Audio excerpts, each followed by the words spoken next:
to record a video and let everyone know where I'm at. I was in the hospital for 9 days. A few of those days I was in ICU.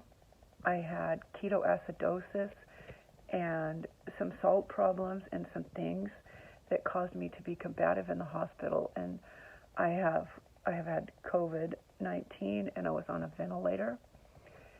So I have come out the other side. I was rather weak for a while.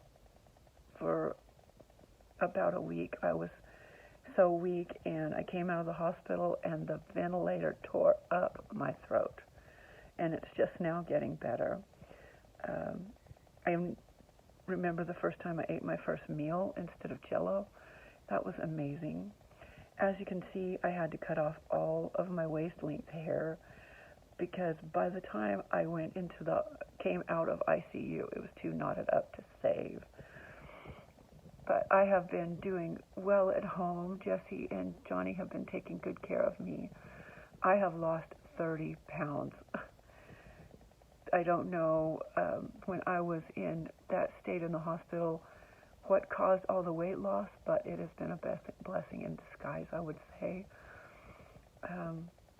I'm feeling, I have some muscle tone problem. I'm like, my legs and arms are a little weaker than I like them to be, so please, everyone, if you would pray, just a ride around Walmart in a cart and a quick drop by the pharmacy wore me out for 2 days, which I'm a go-getter. I'm always going and everything, so I think along with the fat loss, of course, with the weight loss, I have had some muscle loss, and so it would mean the world to me if everyone would pray. I've been walking around this house like crazy, lifting veggie cans. I'm pretty much on kind of just a low-carb diet just to keep my blood sugars down. I'm on 50 milligrams of insulin per day, long-acting, and I think that I learned a lot while I was in the hospital. One of the things that I learned, I think, was that life is very fragile, and at any given time, it could be taken from us. They told me in the hospital I almost died quite a few times, and I don't remember most of it, thank the Lord, because who would want to remember being combative? Right? But I want everyone to know that I love you. That's what I thought about while I was in the hospital, is that I wanted to tell all of you that I love you. And you don't realize, I thought, I might not see my grandchildren, or I might not see my children. But I wanted to see all of you too. Like, I wanted to be back to myself and all of that stuff. But I did want to let you know, everybody's probably wondering, where is Sheila? Well, I'm on the phone a lot with my friends and family, letting them know how I'm doing.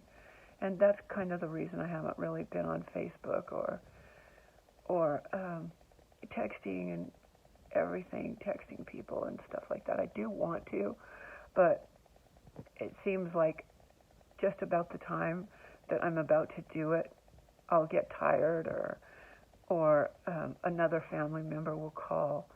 So because there's been kind of a bit of a crisis in the family, I've backed off of the calling, talking on the phone a lot with all the time because then I don't get a lot of sleep. That was the second problem. The first problem was for a week my throat hurt so bad I could hardly swallow. It was pudding and a Jell-O basically. Then, since before that, it just seemed like I was hypervigilant. Like I would just lay awake and lay awake and lay awake and ache. So, and I don't know why I was necessarily aching. I think it was from the lack of sleep. So I slept like a rock last night, and that was the first time I've really slept since I got out of the hospital. So that's what's been going on with me. I'm not ignoring you guys. I love you. I'm thinking about you. Just kind of wanted to give an update because everybody's been asking.